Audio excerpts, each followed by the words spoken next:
Hello friends, welcome to study smart way. आज आप सभी लोगों के लिए पर्यावरण और सामाजिक अध्ययन के कुछ इम्पोर्टेंट प्रश्न लेकर आए हैं, जिसमें कि आपको उनसे विस्तृत पूरी जानकारी आपको मिल जाएगी। जितनी भी उससे ज़्यादा रिलेटेड जानकारी होगी वो आपको पूरी मिल जाएगी। इसलिए अपनी कॉपी और अपना पेन लेकर बैठिएगा और अपने पॉइंट्स को नोट करते चलिए। तो चलिए शुरू करते हैं आज की क्लास को। आज की क्लास का पहला प्रश्न आपके सामने दिया गया है। महाराष्ट्र में स्थित अजंता की चट्टानों को काटकर बनाए गए गुफा स्मारक किस धर्म के हैं? अजंता की जो चट्टानें हैं वहां पर महाराष्ट्र में, उनको चट्टानों को काटकर जो गुफा के स्मारक बनाए गए हैं, वो किस धर्म से संबंधित हैं? सिख धर्म से, बौद्ध धर्म से, ईसाई धर्म से या फिर हिंदू धर्म से? तो यहाँ आपका सेकेंड ऑप्शन सही हो जाएगा। ये बौद्ध धर्म से संबंधित है। और आपको इससे संबंधित बात बता देते हैं। अजंता और एलोरा, ये दोनों गुफाओं के नाम आपने सुने होंगे। ये दोनों ही महाराष्ट्र में है। तो जो अजंता की गुफा है वो बौद्ध धर्म से संबंधित है, और जो एलोरा की गुफा है, ये भी आपके एग्जाम में पूछ लिया जाता है। जो एलोरा की गुफा है वो हिंदू धर्म, जैन धर्म और बौद्ध धर्म, इन सभी से संबंधित है। और जो अजंता की है वो केवल बौद्ध धर्म से संबंधित है। तो यहाँ आपका सेकेंड ऑप्शन सही हो जाएगा। अब आगे बढ़ते हैं अगले प्रश्न पर। अगला प्रश्न है, सुंदरवन टाइगर रिजर्व किस राज्य में है? सुंदरवन टाइगर रिजर्व उड़ीसा में, आंध्र प्रदेश में, असम में या फिर पश्चिम बंगाल में? तो यहाँ आपका फोर्थ ऑप्शन सही हो जाएगा। सुंदरवन टाइगर रिजर्व जो है ये पश्चिम बंगाल में है। आगे बढ़ते हैं अगले प्रश्न की तरफ। अगला प्रश्न है, भारत के इतिहास में किसके शासनकाल को भारत का स्वर्णिम युग कहा जाता था? तो ऐसा कौन सा शासक था जिसके काल में भारत को स्वर्णिम काल कहा जाता था? मुगल साम्राज्य, मराठा साम्राज्य, गुप्त साम्राज्य या फिर मौर्य साम्राज्य? तो यहाँ आपका थर्ड ऑप्शन सही हो जाएगा। गुप्त साम्राज्य को स्वर्ण काल या स्वर्णिम युग के नाम से भी जाना जाता था। और गुप्त वंश की स्थापना किसने की थी? तो वो थे चंद्रगुप्त प्रथम। चंद्रगुप्त प्रथम ने गुप्त वंश की स्थापना की थी। और इनके बाद इनका पुत्र, जो कि बहुत ही ज़्यादा प्रसिद्ध शासक हुआ, उसका नाम था समुद्रगुप्त। तो अगर आपके एग्जाम में पूछा जाता है कि गुप्त साम्राज्य की स्थापना किसने की, तो वो चंद्रगुप्त प्रथम ने। आगे बढ़ते हैं अगले प्रश्न पर। जापान में गिराए गए परमाणु बमों के क्या नाम थे? जापान में जो परमाणु बम गिराए गए थे अमेरिका के द्वारा, अमेरिका ने द्वितीय विश्व युद्ध के दौरान 2 जगह पर बम गिराए थे, तो उनके नाम क्या थे? और वो 2 जगह कौन कौन सी थी? तो वो 2 जगह थी जापान की, एक हिरोशिमा और दूसरी नागासाकी। तो जो हिरोशिमा पर गिराया गया था वो था 6 अगस्त 1945, और जो नागासाकी पे गिराया गया था वो था 9 अगस्त 1945। अब इन बम के नाम क्या थे? तो उनके नाम थे, आपका फर्स्ट ऑप्शन जो है लिटिल बॉय और फैट मैन, ये इनके नाम थे। पहला बम लिटिल बॉय और दूसरा फैट मैन। अब आगे बढ़ते हैं अगले प्रश्न पर। अगला प्रश्न है, प्लूटो की खोज किसने की? प्लूटो की खोज, प्लूटो जो कि सौर मंडल का 8वां ग्रह है, और इसकी खोज किसने की? जिम मैक्सवेल ने, टिम हीनमैन ने, माइन कैटबोरो ने या फिर क्लाइड टोम्बो ने? तो प्लूटो की खोज ये क्लाइड टोम्बो ने की। यहाँ आपका फोर्थ ऑप्शन सही हो जाएगा। और यह सौर मंडल का 8वां ग्रह है। इसकी खोज हुई थी 1930 में, और 2006 में प्लूटो को बौना ग्रह माना जाता है। 2006 से इसको बौना ग्रह मान लिया गया। और आपके एग्जाम में ये जरूर प्रश्न पूछा जाता है कि हमारे सौर मंडल में बौना ग्रह किसको माना जाता है? तो वो है प्लूटो। आगे बढ़ते हैं अगले प्रश्न पर। अगला प्रश्न है, हम्पी में स्थित स्मारकों का समूह एक महत्वपूर्ण केंद्र है, किसका? इस्लाम का, हिंदू का, सिख का या फिर ईसाई का? तो हम्पी, या फिर इसको हस्तिनावती भी कहते हैं, और ये कहाँ है? तो ये कर्नाटक में, कर्नाटक के बेलारी जिले में। और यह किससे संबंधित है, किसका एक महत्वपूर्ण केंद्र है? तो ये आपका हिंदू धर्म से संबंधित है। यहाँ आपका सेकेंड ऑप्शन सही हो जाएगा। और यह विजयनगर साम्राज्य का एक भाग था। तो यहाँ आपका ये सेकेंड ऑप्शन सही हो जाएगा। आगे बढ़ते हैं अगले प्रश्न पर। अगला प्रश्न है, निम्नलिखित में किस विदेशी नागरिक को भारत रत्न सम्मान प्रदान किया गया? भारत रत्न जो कि सबसे बड़ा सम्मान है इंडिया का, और यह किस विदेशी नागरिक को प्रदान किया गया? नेल्सन मंडेला को, विल क्लिंटन को, एडोल्फ हिटलर को, या फिर बोरिस एल्त्सिन को? तो विदेशी नागरिक ऐसा कौन सा है जिसको भारत रत्न प्रदान किया गया? तो वो नेल्सन मंडेला। यहाँ आपका फर्स्ट ऑप्शन सही हो जाएगा। नेल्सन मंडेला ये दक्षिण अफ्रीका के प्रथम अश्वेत राष्ट्रपति थे। अश्वेत यानी कि जो गोरे नहीं होते, और इन्होंने रंग भेद का घोर विरोध किया था। वहां पर जो लोग गोरे होते थे उनको ज्यादा तवज्जो मिलती थी, और उन्हीं की अपेक्षा जो लोग थोड़े से जिनके कलर गोरे नहीं थे उनको लोग हीन भावना से देखते थे। तो इसी चीज का इन्होंने विरोध किया था। आगे बढ़ते हैं, अगला प्रश्न। अगला प्रश्न है, शांति निकेतन किस महान पुरुष से संबंधित स्थान है? शांति निकेतन अरविंद घोष, रविंद्रनाथ टैगोर, राजा राममोहन राय और विनोबा भावे। तो शांति निकेतन जो है यह रविंद्रनाथ टैगोर से संबंधित है। यहाँ आपका सेकेंड ऑप्शन सही हो जाएगा। ये एशिया के प्रथम नोबेल पुरस्कार विजेता हैं। रविंद्रनाथ टैगोर जी ये एशिया के प्रथम नोबेल पुरस्कार विजेता हैं, और जो मोस्ट इम्पॉर्टेंट बात है, राष्ट्रगान के रचयिता। राष्ट्रगान इन्हीं के द्वारा लिखा गया, रविन्द्रनाथ टैगोर के द्वारा, और इन्हीं से संबंधित है शांति निकेतन। आगे बढ़ते हैं अगले प्रश्न पर। अगला प्रश्न है, अमेरिका में दास प्रथा उन्मूलन का श्रेय निम्नलिखित में से किसे जाता है? दास प्रथा उन्मूलन यानी कि अमेरिका में किसने दास प्रथा को खत्म करने की कोशिश की? Bill Clinton, George Bush, Abraham Lincoln, या फिर जॉर्ज वाशिंगटन? तो यहाँ आपका थर्ड ऑप्शन सही हो जाएगा, अब्राहम लिंकन। अब्राहम लिंकन ने दास प्रथा को पूरी दुनिया से समाप्त करने की कोशिश की थी, और काफी हद तक वो इसमें सफल भी हुए थे। तो ये आपका थर्ड ऑप्शन सही हो जाएगा। अगला प्रश्न। अगला प्रश्न है, भारत के किस राज्य को मसालों का बगीचा कहा जाता है? मसालों का बगीचा यानी कि किस राज्य में सबसे ज्यादा मसाले होते हैं? केरल में, आंध्र प्रदेश में, गुजरात में, या फिर असम में? तो भारत के केरल में सबसे ज्यादा मसाले होते हैं, इसलिए केरल को मसालों का बगीचा भी कहा जाता है। और अगर आपसे एग्जाम में पूछा जाता है कि मसालों की रानी के नाम से कौन सा मसाला प्रसिद्ध है, तो यहाँ आपका इलायची हो जाएगा। इलायची को मसालों की रानी भी कहा जाता है, और मसालों का बगीचा तो वो केरल। आगे बढ़ते हैं अगले प्रश्न पर। किस देश का राष्ट्रीय प्रतीक गुलाब का फूल है?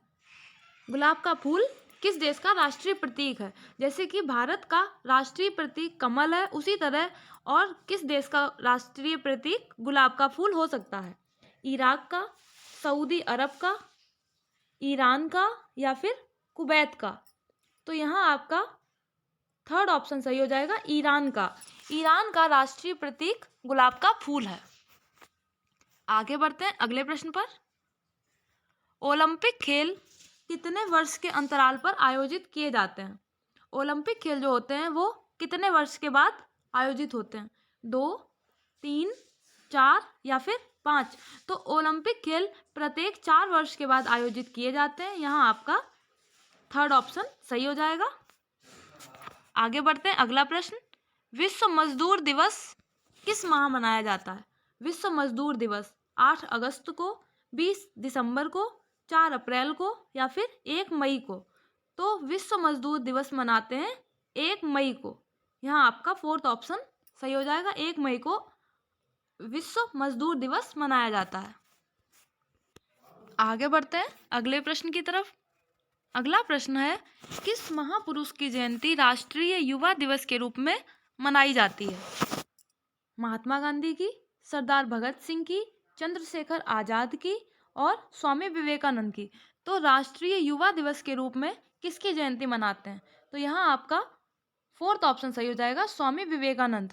स्वामी विवेकानंद का जन्म दिवस 12 जनवरी को होता है, जो कि राष्ट्रीय युवा दिवस के रूप में मनाया जाता है। अगला प्रश्न है, हितोपदेश नामक पुस्तक के लेखक कौन थे? हितोपदेश विष्णु शर्मा, नारायण पंडित, नागार्जुन और वात्स्यायन? तो हितोपदेश नामक पुस्तक के लेखक है नारायण पंडित। यहाँ आपका सेकेंड ऑप्शन सही हो जाएगा। सभी प्रश्नों को अच्छे से देखिएगा, किसी तरह की कोई भी लापरवाही ना करें। आपके एग्जाम में इस तरह के प्रश्न जरूर पूछे जाते हैं, इसलिए वीडियो को अंत तक जरूर देखें। आगे बढ़ते हैं। अगला प्रश्न, ज्ञानपीठ पुरस्कार किससे संबंधित है? साहित्य से, संगीत से, चित्रकला से या फिर चिकित्सा से? तो ज्ञानपीठ पुरस्कार जो होता है वो साहित्य के क्षेत्र में दिया जाता है। यहाँ आपका फर्स्ट ऑप्शन सही हो जाएगा। साहित्य के क्षेत्र में उत्कृष्ट योगदान के लिए ज्ञानपीठ पुरस्कार प्रदान किया जाता है। तो ये आपका फर्स्ट ऑप्शन सही हो जाएगा। अगला प्रश्न, निम्नलिखित में किस देश का राष्ट्रीय पशु आइविस है? बहुत ही ज्यादा इंपॉर्टेंट प्रश्न है। पूछा गया है किस देश का राष्ट्रीय पशु आइविस है? जापान का, कनाडा का, ऑस्ट्रेलिया का या फिर जर्मनी का? तो जर्मनी का जो राष्ट्रीय पशु है वो कहा जाता है आडलर। आडलर वहाँ का राष्ट्रीय पशु है। ऑस्ट्रेलिया का है कंगारू, कनाडा का है वीवर और जापान का हो जाएगा आइविस। तो यहाँ आपका फर्स्ट ऑप्शन सही हो जाएगा। इन सभी को नोट कर लीजिएगा, इंपॉर्टेंट है ये। ऑस्ट्रेलिया का कंगारू, कनाडा का वीवर, जर्मनी का आडलर और जापान का आइबिस। तो ये आपका फर्स्ट ऑप्शन सही हो जाता है। आगे बढ़ते हैं अगले प्रश्न पर। अगला प्रश्न है, भारत की पहली सवाक फिल्म आलम आरा के निर्देशक कौन थे? आलम आरा यह एक पिक्चर थी जो कि भारत की पहली सवाक फिल्म यानी कि पहली बोलती फिल्म के निर्देशक कौन थे?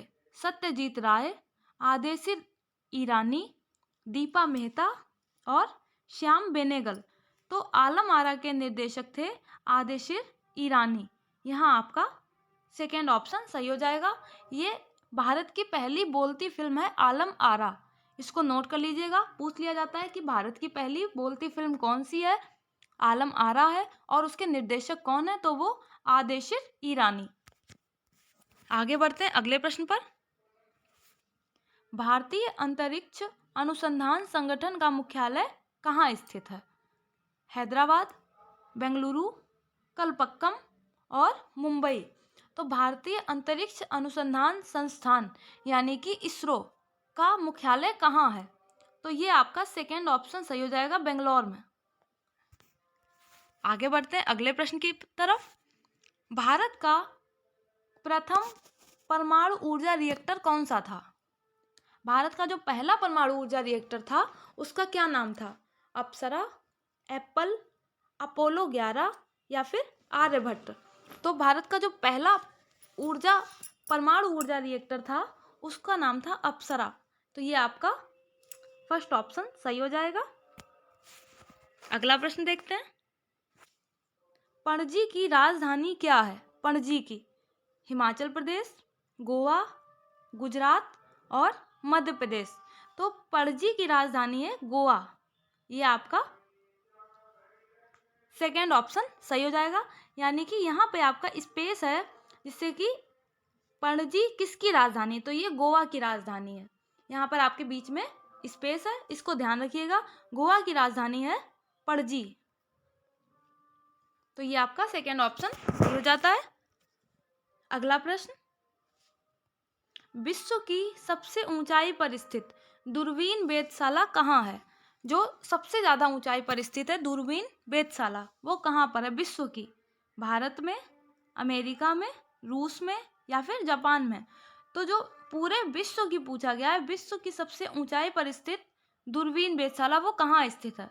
तो वो हमारे भारत में स्थित है। ये आपका फर्स्ट ऑप्शन सही हो जाएगा। अगला प्रश्न, भारत में रेलवे का सबसे लंबा प्लेटफॉर्म निम्नलिखित में से कौन सा है? भारत का जो सबसे लंबा प्लेटफॉर्म है वो कौन सा है? हाजीपुर, मुगलसराय, खड़गपुर या फिर इनमें से कोई नहीं? तो भारत में रेलवे का जो सबसे लंबा प्लेटफॉर्म है वो है खड़गपुर में। ये आपका थर्ड ऑप्शन सही हो जाएगा, खड़गपुर में। अगला प्रश्न, भारत में क्षेत्रफल की दृष्टि से सबसे छोटा केंद्र शासित प्रदेश कौन सा है? सबसे छोटा पूछा गया है कौन सा है? अंडमान निकोबार द्वीप समूह, लक्षद्वीप, दिल्ली या फिर इनमें से कोई नहीं। तो भारत में क्षेत्रफल की दृष्टि से पूछा गया है सबसे छोटा, वो है लक्षद्वीप। यहाँ आपका सेकेंड ऑप्शन सही हो जाएगा। और अगर यहीं पूछ लिया जाता कि सबसे बड़ा कौन सा है, तो वो हो जाएगा जम्मू एंड कश्मीर। जम्मू कश्मीर क्षेत्रफल की दृष्टि से सबसे बड़ा केंद्र शासित प्रदेश है और जम्मू कश्मीर के बाद आता है लद्दाख। आगे बढ़ते हैं अगले प्रश्न पर। स्वतंत्र भारत के प्रथम राष्ट्रपति निम्न में से कौन थे? स्वतंत्र भारत के पहले राष्ट्रपति कौन थे? VV Giri, doctor Rajendra Prasad, doctor S Radhakrishnan, doctor Zakir Hussain. तो स्वतंत्र भारत के जो प्रथम राष्ट्रपति थे वो थे डॉक्टर राजेंद्र। सेकेंड ऑप्शन सही हो जाता है। और जो डॉक्टर जाकिर हुसैन थे ये प्रथम मुस्लिम राष्ट्रपति थे, यानी कि इनसे पहले कोई भी मुस्लिम राष्ट्रपति नहीं बना था। तो डॉक्टर जाकिर हुसैन प्रथम मुस्लिम राष्ट्रपति थे और स्वतंत्र भारत के जो प्रथम राष्ट्रपति थे वो थे डॉक्टर राजेंद्र प्रसाद। अगला प्रश्न देखते हैं। इसरो का पूर्ण रूप क्या है? इसरो का बहुत ही ज़्यादा इंपॉर्टेंट प्रश्न है और बहुत ही ज़्यादा इसमें कन्फ्यूजन भी होती है, इसलिए इसको ध्यान से देखिएगा, एक एक चीज़ को अपनी कॉपी पे नोट करते चलिए। Indian scientific research organisation, international space research organisation, international sales research organisation, Indian space research organisation. तो यहाँ आपका जो फोर्थ ऑप्शन है वो सही हो जाएगा, इंडियन स्पेस रिसर्च ऑर्गेनाइजेशन, यानी कि भारतीय अंतरिक्ष अनुसंधान संस्थान। तो ये आपका फोर्थ ऑप्शन सही हो जाएगा। और इसका मुख्यालय कहाँ है? तो ये बेंगलोर में है। इसका मुख्यालय बेंगलोर में है। और इसरो क्या कार्य करता है तो वो भी आपको बता देते हैं। ये भारत में अंतरिक्ष संबंधी तकनीकियां उपलब्ध कराता है इसरो। अगला प्रश्न है, किसने गोरिल्ला युद्ध के तरीकों की शुरुआत की थी? गोरिल्ला युद्ध जो होता है, किसने शुरुआत की थी गोरिल्ला युद्ध के तरीकों की? बाबर ने, अकबर ने, शिवाजी ने या फिर बाजीराव पेशवा ने? तो पूछा गया है गोरिल्ला युद्ध किसने शुरू किया था, तो यहाँ आपका थर्ड ऑप्शन सही हो जाएगा, छत्रपति शिवाजी ने गोरिल्ला युद्ध पद्धति के यही संस्थापक थे, गोरिल्ला युद्ध। तो यहाँ आपका ये थर्ड ऑप्शन सही हो जाएगा। आगे बढ़ते हैं। अगला प्रश्न है, मोती मस्जिद इन विश्व धरोहर स्थलों में से किसमें स्थित है? मोती मस्जिद, हुमायूं का मकबरा, महाबोधि मंदिर परिसर, कुतुब मीनार या फिर लाल किला परिसर? तो यहाँ आपका फोर्थ ऑप्शन सही हो जाएगा, लाल किला परिसर में ये मोती मस्जिद स्थित है। और इसका निर्माण किसने कराया था? तो वो औरंगजेब थे। औरंगजेब ने मोती मस्जिद का निर्माण कराया था। और आगरा में जो मोती मस्जिद है उसका निर्माण शाहजहां ने कराया था। आगे बढ़ते हैं अगले प्रश्न पर। द्वितीय विश्व युद्ध के दौरान कौन सा देश सर्वोच्च शक्तियों का एक हिस्सा था? सबसे ज्यादा शक्तियां किस देश के पास थी द्वितीय विश्व युद्ध के दौरान? यूगोस्लावाकिया, पोलैंड, बेल्जियम या फिर हंगरी? तो यहाँ पूछा गया है द्वितीय विश्व युद्ध के दौरान कौन सा देश जो था वो सबसे ज़्यादा शक्तियों का एक हिस्सा था? तो यहाँ आपका फोर्थ ऑप्शन सही हो जाएगा, हंगरी। द्वितीय विश्व युद्ध में दो पक्ष थे। मित्र पक्ष में वो देश थे जिन्होंने ब्रिटेन, संयुक्त राज्य अमेरिका, सोवियत संघ और चीन का साथ दिया था। और दूसरी तरफ थे अक्ष शक्तियाँ, जिसमें वो देश थे जो जर्मनी और जापान का साथ दिया था, जिन्होंने जर्मनी और जापान का। और हंगरी ने भी इन्हीं दोनों का साथ दिया था। तो हंगरी के पास उस समय सर्वोच्च शक्तियों का एक हिस्सा था। तो ये आपका फोर्थ ऑप्शन सही हो जाएगा। अगला प्रश्न, मुगल सम्राट अकबर का विश्वसनीय सेनापति कौन था? जो सबसे ज़्यादा, यानी कि मुगल सम्राट अकबर जो थे वो सबसे ज़्यादा अपने किस सेनापति पर विश्वास करते थे? राजा टोडरमल, मान सिंह प्रथम, बीरबल या फिर तानसेन? तो यहाँ आपका सेकेंड ऑप्शन सही हो जाएगा, मान सिंह प्रथम। अकबर के विश्वसनीय सेनापति थे मान सिंह, जो कि अकबर की पत्नी थी जोधाबाई, उनके भाई के पुत्र थे। तो यहाँ आपका ये सेकेंड ऑप्शन सही होता है। और जो हल्दी घाटी का युद्ध हुआ था 1500 1676 में। उसमें महाराणा प्रताप के विरुद्ध जो जिसने मुगल सेना का नेतृत्व किया था वो थे मानसिंह प्रथम। तो ये आपका सेकेंड ऑप्शन सही हो जाता है। अब आज के प्रश्नों की श्रृंखला आपकी यहाँ समाप्त होती है। वीडियो को अंत तक देखने के लिए आप सभी लोगों का बहुत बहुत धन्यवाद। अगर आप लोगों को वीडियो पसंद आई हो तो उसको लाइक करें, ज़्यादा से ज़्यादा शेयर करें और चैनल को सब्सक्राइब करें। Thank you. जय हिंद, जय भारत।